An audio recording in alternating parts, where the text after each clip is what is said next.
बिस्मिल्लाहिर्रहमानिर्रहीम, अस्सलाम वालेकुम। Welcome back to my YouTube channel Irtasam's biology. Dear students, MD-CAT lecture series की इस वीडियो के अंदर आज हम मेनली बात करेंगे प्रोटीन्स के बारे में। इससे जो प्रीवियस लेक्चर था वो था हमारा कार्बोहाइड्रेट्स के बारे में। जब भी हम प्रोटीन का नाम लेते हैं तो सबसे पहले हमें पता होना चाहिए कि प्रोटीन हमारी मेन यूजेस के अंदर किस किस जगह पर आती हैं। डियर स्टूडेंट्स, आपके पास पल्सेस जो हैं, दालें, उसके अंदर प्रोटीन होती है। मिल्क, उसके अंदर प्रोटीन है। इसी तरह से आपके पास जो है मीट, उसके अंदर है। चिकन, उसके अंदर है। और साथ साथ एग्स जो हैं उनके अंदर जो है वो मेन प्रोटीन जो है वो मौजूद होती है।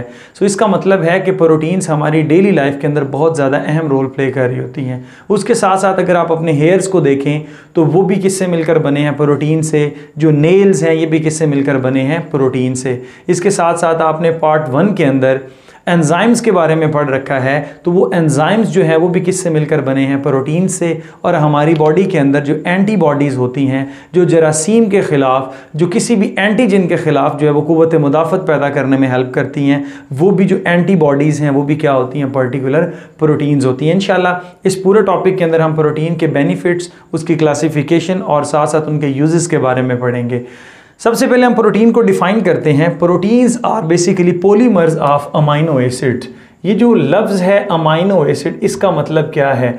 एक ऐसे बिल्डिंग ब्लॉक्स हैं जो क्या बनाते हैं? आपके पास प्रोटीन बनाते हैं। तो प्रोटीन आपकी बॉडी की स्ट्रक्चरल एंड फंक्शनल यूनिट है।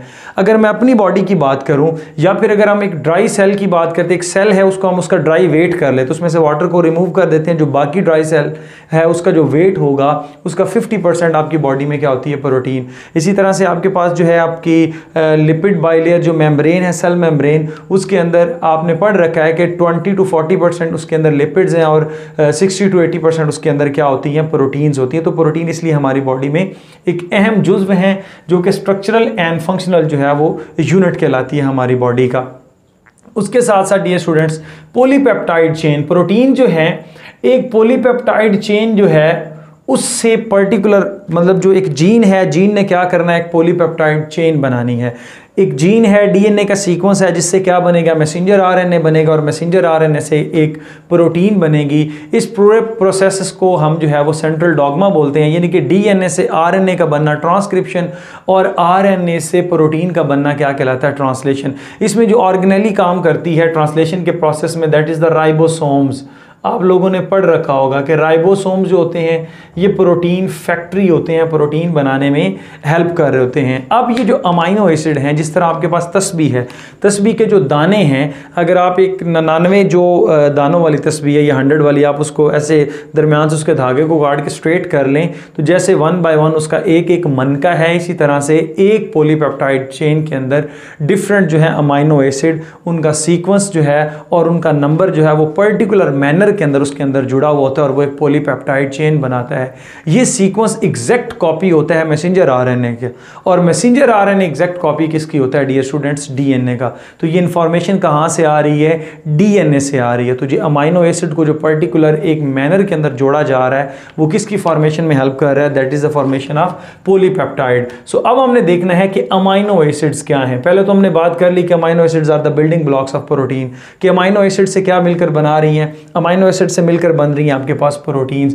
तो हमारे सेल के अंदर तकरीबन 170 टाइप्स के अमाइनो एसिड हैं, जिसमें से अगर हम अपने पूरे सेल की टोटल जितनी भी प्रोटीन्स हैं उनकी बात करूं तो सारी प्रोटीन्स के अंदर जो है ना वो 25 टाइप्स के जो हैं वो अमाइनो एसिड मौजूद हैं। लेकिन जो 20 टाइप्स के अमाइनो एसिड है वो मेजॉरिटी ऑफ प्रोटीन, जितनी भी हमारी बॉडी के अंदर मेजर प्रोटीन है उसके अंदर ज़्यादातर 20 टाइप्स के अमाइनो एसिड है, लेकिन बहुत थोड़ी सी ऐसी प्रोटीन्स हैं जिनके पास ऊपर वाले जो 5 टाइप्स हैं वो भी उनके पास मौजूद होती हैं। अगर मैं इस अमाइनो एसिड के जनरल स्ट्रक्चर की तरफ जाऊं, इसके फार्मूला की तरफ जाऊं, तो अमाइनो एसिड, अमाइनो देखिएगा NH2, ये किसके लिए यूज होता है? अमाइनो, एक ऐसी कार्बन जिसके साथ अमाइनो ग्रुप भी लगा हुआ और एसिडिक ग्रुप भी लगा हुआ है, that is called carboxylic acid. Amino acid यहीं पर ये कंप्लीट हो जाता है, लेकिन इस कार्बन के साथ एक लगी होती है हाइड्रोजन और एक जो है वो क्या है? That is R। Now what is R? R mean alkyl group.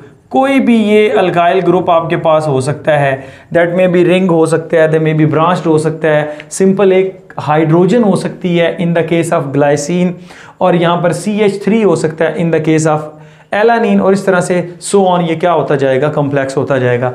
तो ये आपके पास जो पर्टिकुलर स्ट्रक्चर बना है, ये जो फार्मूला मैंने बनाया है, ये किसका स्ट्रक्चर है, एक अमाइनो एसिड का स्ट्रक्चर है। ये वो अमाइनो एसिड है जो इस तरह से आपस में जुड़ते जाते हैं तस्बीह के दानों की तरह, और ये क्या बना देते हैं डियर स्टूडेंट्स, एक पूरी की पूरी पॉलीपेप्टाइड या एक प्रोटीन बना देते हैं। ये प्रोटीन फिर फर्दर इसके अंदर चेंजेस आते हैं, इसकी कन्फर्मेशन होती है, एक प्रॉपर कन्फिग्रेशन के बाद ये अपना फंक्शन परफॉर्म करती है। इसमें हमने फर्दर देखना है कि ये जो अमाइनो एसिड है ये आपस में जुड़ते कैसे हैं। इसमें डाईपेप्टाइड की हम बात करेंगे, दैट इज ग्लाइसिल एनालिन। जैसे कि मैंने आपको बताया है कि ग्लाइसिन का फॉर्मूला क्या होगा, आपके पास होगा NH2C, ऊपर H नीचे भी H, और ये C डबल बॉन्ड OOH। अब डियर स्टूडेंट्स यहाँ पर R ग्रुप की जगह पर अगर H होगा तो ये सिंपलेस्ट अमाइनो एसिड है। जितने भी अमाइनो एसिड है सबसे सिंपलेस्ट कौन सा, दैट इज ग्लाइसिन। ग्लाइसिन का हम किसके साथ रिएक्शन करवाने जा रहे हैं, एलानिन के साथ।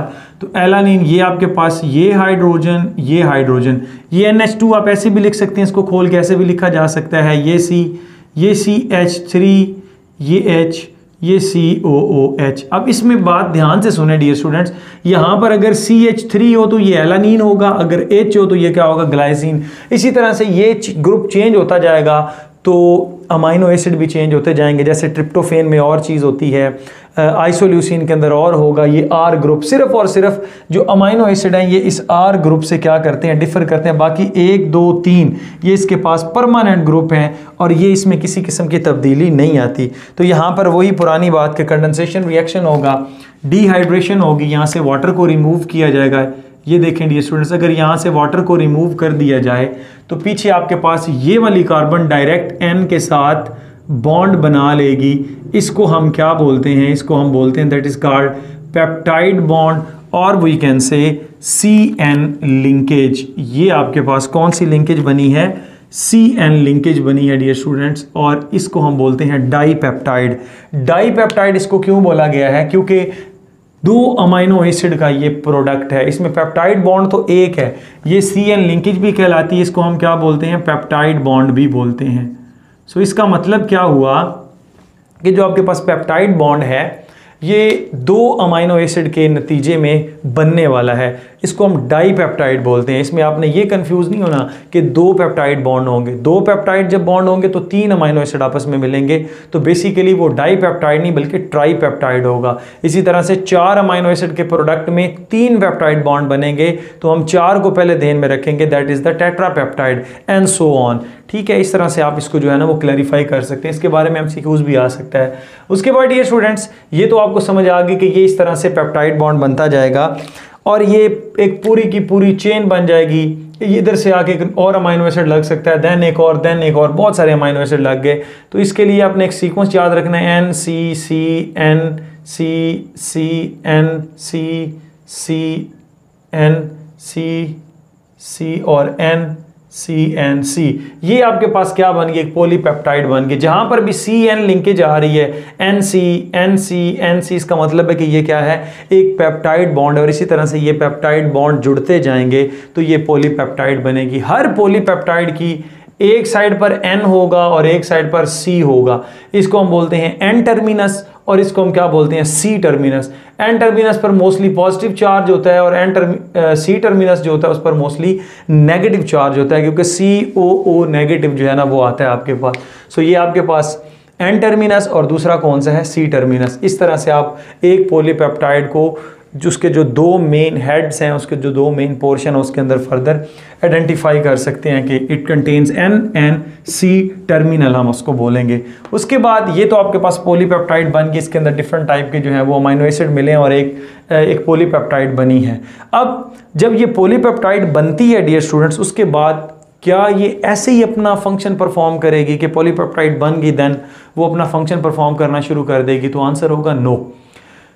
जब भी पॉलीपेप्टाइड बनती है तो उसके बाद डियर स्टूडेंट्स क्या होता है, उसने अपनी प्रॉपर कन्फर्मेशन के अंदर आना है, उसने अपनी प्रॉपर शेप के अंदर आना है। अगर आप थोड़ा सा एंजाइम वाला चैप्टर अपने ज़हन में रिकॉल करें तो आप कहते हैं कि पूरे का पूरा एंजाइम जो है उसमें पर्टिकुलर रीजन होता है जहाँ पर स्पेसिफिक अमाइनो एसिड आकर मिलते हैं, वो एक्टिव साइट बनाते हैं और उस एक्टिव साइट के ऊपर फर्दर आके सबस्ट्रेट लगता है तो देन वो रिएक्शन कैटालाइज करता है। इसी तरह से प्रोटीन को अपना फंक्शन परफॉर्म करने के लिए अपनी प्रॉपर शेप के अंदर आना पड़ेगा, और उस शेप में कौन कौन से स्ट्रक्चर्स हैं उनके बारे में हम बात करेंगे। तो हमारा नेक्स्ट है स्ट्रक्चर कन्फर्मेशन, स्ट्रक्चरल कन्फर्मेशन। सबसे पहले तो मैंने जो आपको अभी तक पढ़ाया है ये सारे का सारा क्या है, प्राइमरी स्ट्रक्चर है। प्राइमरी स्ट्रक्चर में क्या होता है कि ये अमाइनो एसिड ऐसे लीनियर स्ट्रक्चर थे, और ये फर्स्ट टाइम जो था वो आपके पास फ्रेडरिक सैंगर और मैक्सिम गिलबर्ट ने जो है ना वो प्रोटीन की सीक्वेंसिंग की थी कि स्ट्रेट चेन में अमाइनो एसिड लगे होते हैं और उसमें सिर्फ एक ही बॉन्ड मौजूद होता है, that bond is called peptide bond. Peptide bond होगा या CN लिंकेज होगी। इन्होंने क्या किया था, इस बेस पर इंसुलिन को क्या किया डियर स्टूडेंट्स, आइडेंटिफाई किया कि इंसुलिन के अंदर एक अल्फा चेन है और एक आपके पास क्या है, बीटा चेन है। अल्फा चेन के पास कितने अमाइनो एसिड हैं, 21 अमाइनो एसिड, और बीटा चेन के पास कितने हैं, 30। तो टोटल आपके पास कितने हो गए, 51 amino acid. 51 amino acid particular sequence और पर्टिकुलर नंबर के ऊपर आके लगते हैं तो तब ही वो इंसुलिन बन सकती है। अगर एक भी अमाइनो एसिड अपनी जगह पर नहीं लगेगा या अपने नंबर पर नहीं लगेगा या वो सेम अमाइनो एसिड नहीं लगेगा तो इंसुलिन कभी भी अपना फंक्शन परफॉर्म नहीं कर पाएगी, क्योंकि इंसुलिन का काम क्या है, ब्लड में ग्लूकोज के लेवल को डाउन करना। अगर एक amino acid in 51 amino acid में से एक अमाइनो एसिड भी गलत जगह पर प्लेस हो गया तो ये अपना फंक्शन परफॉर्म नहीं कर सकती। लेकिन उसके साथ साथ डियर स्टूडेंट्स हमें ये तो हमने पढ़ लिया प्राइमरी स्ट्रक्चर। अब ये जो मैंने सीक्वेंस की बात की है, specific sequence of amino acid या उसकी पोजीशन, वो क्यों ज़रूरी है, इसमें हमें नेक्स्ट पढ़ना पड़ेगा secondary structure, then tertiary and then quaternary. Secondary structure में क्या होता है, पेप्टाइड बॉन्ड तो डियर स्टूडेंट्स इसके अंदर मौजूद है ही है, प्लस यहाँ पर हाइड्रोजन बॉन्डिंग आ जाती है। अब अबाउट 3.6 अमाइनो एसिड के बाद क्या होता है कि इस स्ट्रेट चेन के अंदर जब क्या होती है, हाइड्रोजन बॉन्डिंग आती है तो ये अल्फा हेलिक्स बनाती है। ये बिल्कुल वही चेन है जो मैंने यहाँ पर पहले नाम दिया है, अल्फा हेलिक्स। अब आप ये सोचें कि एवरी 3.6 अमाइनो एसिड के बाद अगर वो पर्टिकुलर अमाइनो एसिड मौजूद नहीं है जिसने हाइड्रोजन बॉन्डिंग बनानी है तो क्या ये अल्फा हेलिक्स बन पाएगी, तो आंसर होगा नो, अल्फा हेलिक्स नहीं बन पाएगी, क्योंकि उसकी जगह पर कोई और अमाइनो एसिड आ चुका है। या फिर डियर स्टूडेंट्स ये आपके पास एक पॉलीपेप्टाइड चेन थी, ये पॉलीपेप्टाइड चेन है, कुछ अमाइनो एसिड के बाद ये अपने ऊपर फोल्डेड बैक होती है, और फोल्डेड बैक होने के बाद ये अपने अंदर क्या चीज़ डेवलप करती है, हाइड्रोजन बॉन्डिंग डेवलप करती है। अगर कोई पर्टिकुलर अमाइनो एसिड इस जगह पर मिसप्लेस है तो वो उस जगह पर अपनी हाइड्रोजन बॉन्डिंग नहीं बना पाएगी। तो इस तरह से ये जो बीटा प्लेटेड शीट है, ये जो बीटा शीट है डियर स्टूडेंट्स, ये भी नहीं बन पाएगी। जब ये नहीं बनेगी तो प्रोटीन अपना प्रॉपर स्ट्रक्चर ही मेंटेन नहीं कर पा रही। जब प्रोटीन अपना स्ट्रक्चर नहीं मेंटेन करती तो फिर क्या होता है डियर स्टूडेंट्स कि वो अपना फंक्शन भी परफॉर्म नहीं करती। सो इसका मतलब क्या हुआ कि जब पेप्टाइड बॉन्ड के साथ हाइड्रोजन बॉन्डिंग डेवलप होती है तो alpha helix and beta pleated sheets बनती हैं। अल्फा हेलिक्स हेलिकल स्ट्रक्चर है, एवरी 3.6 अमाइनो एसिड के बाद हाइड्रोजन बॉन्डिंग डेवलप हो जाती है।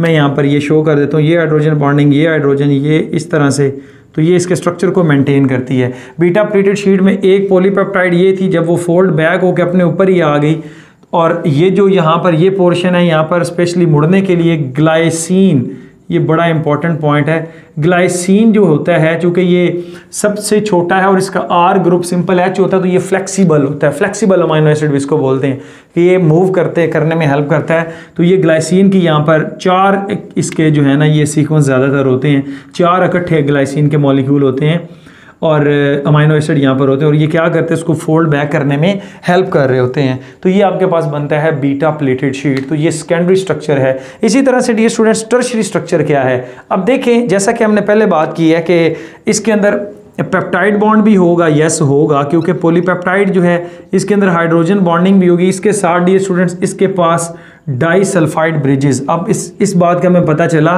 कि ऐसे अमाइनो एसिड जैसा कि आपके पास सिस्टीन है और सिस्टाइन है, ठीक है, ये सिंथेटिक है, और इसी तरह से डियर स्टूडेंट्स मेथियोनिन है।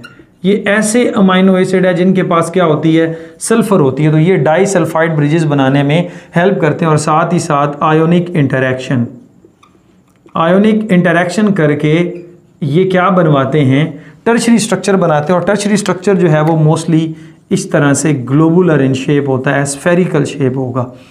तो इस तरह से ये प्रॉपर जो है वो टर्शियरी स्ट्रक्चर बनने में भी हेल्प कर रहे होते हैं। कौन से? Specific sequences of amino acid. फिर उसके बाद क्या होता है कि जब प्राइमरी स्ट्रक्चर मिले थे तो सेकेंडरी स्ट्रक्चर बने थे, और सेकेंडरी स्ट्रक्चर के मिलने से क्या बनता है? टर्शियरी स्ट्रक्चर बनता है, और इसमें डाइसल्फाइड ब्रिजेस और आयनिक इंटरेक्शन आते हैं। फिर आते हैं क्वाटरनरी स्ट्रक्चर। जब बहुत ज़्यादा टर्शियरी स्ट्रक्चर, फॉर एग्जांपल एक ये टर्शियरी स्ट्रक्चर है, एक ये टर्शियरी स्ट्रक्चर है डियर स्टूडेंट्स, इसी तरह से एक हम ब्लू से कर लेते हैं, एक ये टर्शियरी स्ट्रक्चर है, इसी तरह से लास्ट में ग्रीन वाला आ जाता है, एक ये टर्शियरी स्ट्रक्चर। ये 4 टर्शियरी स्ट्रक्चर जो हैं ये आपस में मिलेंगे और यहाँ पर एक पर्टिकुलर हाइड्रोफोबिक इंटरेक्शंस जब आएंगे और ये इसको स्फेरिकल शेप देंगे, और एक पर्टिकुलर कोई भी मेटल आयन हो सकता है, जैसे आपके पास आयरन हो सकता है, आपके पास मैग्नीशियम हो सकता है, आपके पास आयोडीन हो सकता है, ये इनको क्या करता है? कवर अप करता है, इनको इकट्ठा करके रखता है। तो ये आपके पास क्वाटरनरी स्ट्रक्चर कहलाते हैं, जैसा कि हीमोग्लोबिन के अंदर हम इंशाल्लाह मैं आपको थोड़ी देर बाद में बताने वाला हूँ। हीमोग्लोबिन जो है उसके बारे में पढ़ने से पहले हमें पता होना चाहिए कि मैंने लिख रखा है कि specific number and the sequence of amino acid is necessary for proper conformation and function of protein. उसमें हमारे पास आती है पॉइंट म्यूटेशन। अब यहाँ पर ये पॉइंट बड़ा डिस्कस करना ज़रूरी था। What is point mutation? जैसा कि मैंने आपको बताया है कि फॉर एग्जांपल ये आपके पास एक सीक्वेंस है डीएनए का, इस सीक्वेंस से क्या बनना है डियर स्टूडेंट्स? मैसेंजर आरएनए बनेगा, और इस मैसेंजर आरएनए से एक पर्टिकुलर प्रोटीन बनेगी। अगर इस पॉइंट पर म्यूटेशन आ गई है, कोई चेंज आ गया, अमाइनो एसिड या जो न्यूक्लियोटाइड है वो आपके पास चेंज हो गया डियर स्टूडेंट्स, तो इसमें आने वाला न्यूक्लियोटाइड भी चेंज होगा, और इस तरह से ये जो प्रोटीन बनेगी इसमें भी जो न्यूक्लियोटाइड होगा वो चेंज होगा। That is called point mutation. Single एक पॉइंट पर म्यूटेशन होने की वजह से पर्टिकुलर अमाइनो एसिड जो है वो अपनी जगह पर नहीं लग पाता, जिसकी वजह से म्यूटेशन होती है और वो प्रोटीन अपना काम करना छोड़ देती है। That is called point mutation. इसमें बेस्ट एग्जांपल जो है वो हीमोग्लोबिन की। अगर हम हीमोग्लोबिन को देखें तो हीमोग्लोबिन में 2 अल्फा चेन्स होती हैं और 2 बीटा चेन्स होती हैं। एक अल्फा चेन के पास कितने अमाइनो एसिड होते हैं? एक अल्फा चेन के पास जो है वो 141 अमाइनो एसिड है, और दूसरी जो है वो बीटा चेन है उसके पास कितने होते हैं? 146। तो अगर हम इसको डबल कर लें, क्योंकि 2 होती हैं, तो ये कितना बना? 282 प्लस 292, तो ये आपके पास 574 अमाइनो एसिड जब मिलते हैं तो ये क्या बनाते हैं? एक हीमोग्लोबिन बनाते हैं। ये देख लें आपके पास फॉर एग्जांपल ये और ये अल्फा चेन है और ये बीटा चेन है, और इसको दरमियान में हीमोग्लोबिन में आयरन जो होता है वो क्या करके रखता है? इसको कैप्चर करके रखता है। तो ये हीमोग्लोबिन का एक पर्टिकुलर स्ट्रक्चर बनता है। तो 574 अमाइनो एसिड है, लेकिन 6 अमाइनो एसिड बाज़ औक़ात चेंज हो जाता है पॉइंट म्यूटेशन की वजह से। That is glutamic acid. Glutamic acid 6 number पर आता है, ये चेंज होकर वैलीन के अंदर चला जाता है। जब ये चेंज होता है तो अब ना तो नंबर्स, मतलब आपके पास चलो नंबर तो सेम रहा, लेकिन सीक्वेंस ऑफ अमाइनो एसिड जो है वो चेंज हो गया। ग्लूटामिक एसिड की जगह पर क्या आ चुकी है? वैलीन आ चुकी है। नंबर का भी बाकायदा तौर पे होता है कि वो भी म्यूटेशन में अपना रोल प्ले करता है कि नंबर ऑफ अमाइनो एसिड भी अगर एक बढ़ जाए, ये कम हो जाए, फिर भी वो प्रोटीन, फॉर एग्जांपल ये 573 हो जाए फिर भी हीमोग्लोबिन अपना काम नहीं करेगी, 575 हो जाएंगे दैन भी हीमोग्लोबिन अपना काम नहीं करेगी। ये नंबर तो हो गया, लेकिन सीक्वेंस में ग्लूटामिक एसिड की जगह पर अगर आ गया वैलीन तो कभी भी हीमोग्लोबिन अपना काम नहीं करती। हीमोग्लोबिन का काम क्या है डियर स्टूडेंट्स? हीमोग्लोबिन हमारे ब्लड के अंदर ऑक्सीजन कैरियर प्रोटीन है। ऑक्सीजन को लेकर जाएगी, जिस्म के मुख्तलिफ टिश्यूज़ को देगी, और उस इन रिटर्न जो है वो कार्बन डाइऑक्साइड को वापस लेकर आएगी। ये काम होता है आपके पास स्पेसिफिकली हीमोग्लोबिन का। लेकिन in the case of point mutation glutamic acid is replaced by valine, तो यहाँ पर जो RBC है उसका जो स्ट्रक्चर होगा वो कैसे हो जाएगा? सिकल सेल इसको बोलते हैं, द्रांति की तरह हो जाएगा। और ये बेसिकली अब क्या करता है कि ये ऑक्सीजन को कैरी करने की कैपेसिटी खो चुका होता है, और फिर कोआगुलेशन करके क्या कर देता है? क्लस्टर बना देता है, जो कि ब्लड सप्लाई में भी जो है वो अच्छा खासा जो है वो हाल्ट करता है, मतलब ब्लड फ्लो जो है उसको नहीं होने देता, क्योंकि इसकी जो है ना ये शार्प एंड एजेस होते हैं, ये उसके नालियाँ जो उनके अंदर फंस जाते हैं। तो इस तरह से ये अपना प्रॉपर फंक्शन परफॉर्म नहीं कर पाती हीमोग्लोबिन ड्यू टू म्यूटेशन। सो ये बात थी कि ये जो जितने भी स्ट्रक्चर हैं, चाहे वो प्राइमरी हो, सेकेंडरी हो, या आपके पास टर्शरी हो या क्वाटनरी हो, जब तक प्रोटीन अपनी प्रॉपर कन्फर्मेशन के अंदर नहीं आएगी, अपनी उस ख़ास शेप के अंदर नहीं आएगी, वो अपना फंक्शन परफॉर्म नहीं कर सकती। अब डियर स्टूडेंट्स, हमने मेन स्ट्रक्चर्स के बारे में तो बात कर लिया। अब हम बात करेंगे क्लासिफिकेशन के बारे में। प्रोटीन्स को हम मेनली टू जो मेन क्लासेस हैं उसके अंदर डिवाइड करते हैं। एक आपके पास है फाइब्रस प्रोटीन और दूसरी है ग्लोबुलर। फाइब्रस प्रोटीन फिलामेंटस होती हैं, फाइबर लाइक होती हैं, धागा नुमा होती हैं, लेकिन जो ग्लोबुलर होती हैं नाम से ज़ाहिर है स्फेरिकल हो सकती हैं, ग्लोब लाइक हो सकती हैं, ठीक है, ओवाइड शेप हो सकती हैं। उसके बाद जो आपके पास फाइब्रस प्रोटीन होती है इसके अंदर सेकेंडरी स्ट्रक्चर बड़े इंपॉर्टेंट होते हैं। ये आप खुद देख लें, ये सेकेंडरी स्ट्रक्चर जो है ये धागा नुमाई हैं, ठीक है। इसी तरह से जो आपके पास ग्लोबुलर है यहाँ पर आपको टर्शियरी स्ट्रक्चर बड़े इंपॉर्टेंट देखने को मिलते हैं, जिसमें ये मोर और लेस जो है वो स्फेरिकल हो जाते हैं। फिर ये जो है आपके पास इनसॉल्युबल इन वाटर होती हैं, ये एंजाइम्स होते हैं तो सॉल्युबल इन वाटर होंगे। ये इलास्टिक होती हैं, ये इन इलास्टिक होती हैं, इनमें इलास्टिक जो है वो नहीं पाई जाती और कांट भी क्रिस्टलाइज, इनको आप क्रिस्टलाइज नहीं कर सकते, लेकिन इनको हम क्रिस्टलाइज कर सकते हैं। बेस्ट एग्जांपल आपके पास एंटीबॉडीज़ एंड एंजाइम्स हैं। उसके बाद इनका स्ट्रक्चरल रोल बड़ा होता है, फाइब्रस प्रोटीन्स का स्ट्रक्चर जो है, और इनका जो है वो डियर स्टूडेंट्स फंक्शनल रोल है। अब देखिएगा यहाँ पर, यहीं से आपको सारी समझ आ जाएगी। फंक्शनल रोल है तो फंक्शन हमारा किधर होता है, ज़्यादातर सेल के अंदर होता है, तो सेल के अंदर तो एक्वेटिक मीडियम है तो ये सॉल्युबल इन वाटर भी होंगी। आप इसको क्रिस्टलाइज कर सकते हैं, यस कर सकते हैं, क्योंकि वायरसेस के पास लाइसोजाइम्स होते हैं, एंजाइम्स होते हैं, तो वायरसेस जो है वो होस्ट के बाहर क्या होते हैं, उनको वो क्रिस्टलाइज फॉर्म में होते हैं। तो यहाँ से एक प्रूफ है कि जो ग्लोबुलर प्रोटीन होती है उनको क्रिस्टलाइज किया जा सकता है। फिर ये स्ट्रक्चरल है। फॉर एग्जांपल आपके पास कोलेजन है, बोन के अंदर मौजूद होती है। फिब्रिनोजिन ये ब्लड क्लॉटिंग में, फंक्शनल में भी आ जाती है, लेकिन ये ब्लड क्लॉटिंग में जो ब्लड प्लग होता है बाकायदा तौर पर, जो ऊपर स्कार बनता है उसमें ये फिब्रिनोजिन एक पर्टिकुलर नेट बनाती है, एक स्ट्रक्चर बनाती है और उसमें बनाने में हेल्प करती है, प्लेटलेट्स को अपने साथ इंगेज करवाती है ताकि प्रोथ्रोम्बिन को थ्रोम्बिन में कन्वर्ट करवाना, ये सारा प्रोसीजर कर रहे होते हैं ये सारे। तो ये आपके पास स्ट्रक्चरल प्लस फंक्शन है। एक्टिन जो है आपको पता है, मसल्स जो है उनके अंदर इलास्टिक जो है वो एक्टिन फिलामेंट होता है, थिन फिलामेंट उसको बोलते हैं। मायोसिन भी उसके मसल के अंदर, केराटिन आपके नेल्स एंड आपके हेयर्स जो है इनके अंदर मौजूद होती है। लेकिन इसके बरक्स अगर आप ग्लोबुलर की तरफ जाएंगे तो ये सारी फंक्शनल होंगी। एंजाइम्स फंक्शनल होते हैं, हार्मोन भी फंक्शनल, एंटीबॉडीज़ हमारे डिफेंसिव मैकेनिज्म में, channel protein and as well as आपके पास ट्रांसपोर्टर प्रोटीन जैसा कि हीमोग्लोबिन वगैरह हैं, तो ये सारी की सारी फंक्शनल हैं। सो डियर स्टूडेंट्स, मैंने कोशिश की है कि मैं एक ही लेक्चर में प्रोटीन को जो है वो मुकम्मल कर दूं एंड आई होप कि आपको ये लेक्चर मेरा अच्छे से समझ आ गया होगा। Stay connected, thank you and अल्लाह हाफिज़।